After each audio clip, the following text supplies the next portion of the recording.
તમને સલામ કરું ને લવેંગજી ઠાકોર નવા વર્ષના તમને ખૂબ ખૂબ હૃદયથી નમન કરીને ખૂબ ખૂબ શુભકામના પાઠવું કે આપનું જીવન તંદુરસ્ત સુખમય ફળદાય નિરોગી નીવડે એવી હું બધાને ખૂબ દેશી ભાષામાં શુભકામના અને રામ નામ પાઠવું. પણ ખરેખર એ અત્યારે આપણા એ કટાવ ધામ ખાખી મહારાજની જગ્યાના પ્રમ સરધે વંદનિયા જરમ ગુરી બાપુ પણ અહીંયા આપણે આશીર્વાદ આપવા આયા ભલામણા. પણ જ્યારે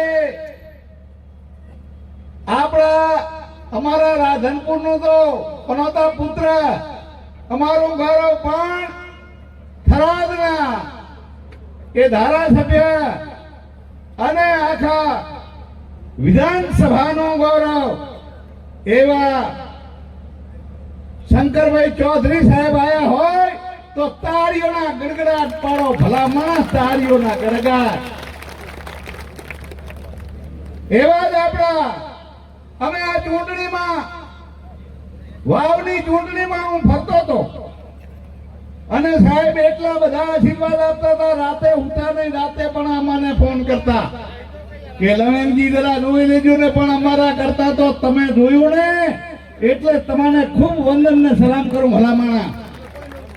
એવી ચિંતા કરી અધ્યક્ષ સાહેબે એટલે તો આપણા વાવના નવનિયુક્ત ધારાસભ્ય બન્યા અને બનતાની હાથે એ 9 મહિના કાં તો 10 મહિના થયા. કેટલા થયા? 10 મહિનામાં ગુજરાત સરકારના મંત્રી બનાયા. પાડો પાડો તારી. હકીકતમાં જેને સાચી વાત હોય એ વાત સાચી કેવી જ હોય ભલાવાણા. અને આપણે તો એવા માણસ કે જેનો કાંટો કાઢે ને એનો આપણે ગુણ ના ભૂલીએ. માન્ય આપણા અધ્યક્ષ સાહેબના ખરેખર વખાણ હું નથી કરતો અને વખાણ કરવા એ અમારો ધર્મ નથી, પણ જે સાહેબે કીધું છે કે જેવું જે માણસ કરે ને એના ગુણ ગાવા જોઈએ, એને એવી વાત કરવી જોઈએ ભલા માણા.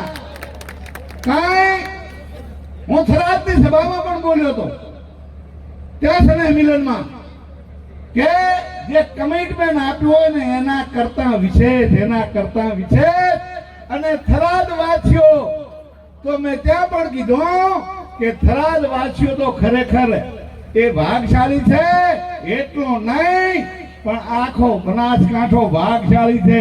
અને ભેરો પાટણ જિલ્લો અમારો પાડો પાડો તાળીઓ.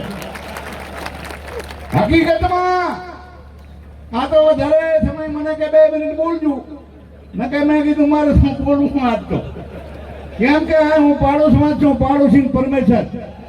ખરેખર અમારા પણ કામ થાય છે. તમે અહીંયા બધે જોયું હશે એ આ અતિવૃષ્ટિથી એમાં અમે બધા દોડીને ક્યાં જઈએ એ બધા તમે જાણો છો. અને મેં કીધું માન્ય અધ્યક્ષ સાહેબ આ દિવાળી પહેલા કીધું જો કાંઈ થોડીક વાત થઈ જાય તો અમારા ખેડૂત પુત્રો બધા રાજી થાય. એ દિવાળી પહેલા 947 કરોડ રૂપિયા આખું પેકેજ જાહેર કરાયું ભલામણ. એથી નહીં વિશેષ વાત કે મૂંગા પશુઓને આપણે એક પૂરમાં તકલીફ પડી એટલે અહીંયા ઘાસની ગાડીઓની છે ત્યાંથી આવીને લેન લાગી ગઈ. એમ મારા રાધનપુર હાંતલપુરમાં લેન લાગી ભલામણ. આ બધો કેનો પ્રતાપ છે? એટલે મારે થરાદ વાસીઓને વાવ વાસીઓને રાધનપુર અમારા પાટણ જિલ્લાના આ આગેવાનો બેઠા છે. વધારે વાત નહીં કરું પણ એટલું ચોક્કસ કહીશ કે જ્યારે એમનો સમય આવે એટલે આપણને આપવામાં કાંઈ બાકી મૂકતા નથી. પણ હવે તમારો સમય આવવાનો છે. આ 3-4 મહિના બાકી છે આ ચૂંટણીઓને. અને વાવને થરાદના લોકોને વિનંતી કરું કે એવી વાત કરો કે આવનારા દિવસોમાં એ ભાજપ સોળે કળાએ ખીલી જાય વાવ થરાદ અને એની હવા પાટણમાં જાય અને સુપડા સામેવાળાના છાપ થઈ જાય ત્યારે આપણે કહેવાય ભલામણા કેમ કે થરાદને જિલ્લો આલ્યો, 4 તાલુકા આલ્યા, આ નવનિયુક્ત મંત્રી આપ્યા. આ કોણ કરશે? કોણ કરશે? મહેરબાની કરીને આ બધી વાત અત્યારે તો શુભેચ્છાઓ પાઠવાની છે ને, મિલનમાં રામ રામ કરવાની વાત, પણ તમે તો આ હીર ભેગું છું બનાસકાંઠા પાટણનું અમારું, એટલે વાત કરવી જોઈએ ભલામણા. ઈ વાતની વાત આજે ગાંઠ બાંધીને લેજો કે આપણે એ માન્ય અધ્યક્ષ સાહેબે એ તો વાત નહીં કરે પણ અમારે તો કરવી પડે કે કારણ કે આ ચૂંટણીઓમાં એવી વાત થઈ જાય ભલામણા કે આખું ગુજરાત એ જુએ કે ખરેખર થરાદને એ જિલ્લો આલ્યો છે, એને એ તાલુકા આલ્યા છે અને નવનિયુક્ત 2 મંત્રી આપ્યા છે, એનું આપણે ઋણ ચૂકવીએ. એ જ વિનંતી વાત કરીને મારી વાત વધારે થઈ ગઈ હોય તો મને માફ કરજો. તમારો માણસ હું અને બહુ નાનો માણસ હું ભલામણા. આ તો કદાચ બોલાઈ ગઈ હોય તો માફ કરજો વધારે.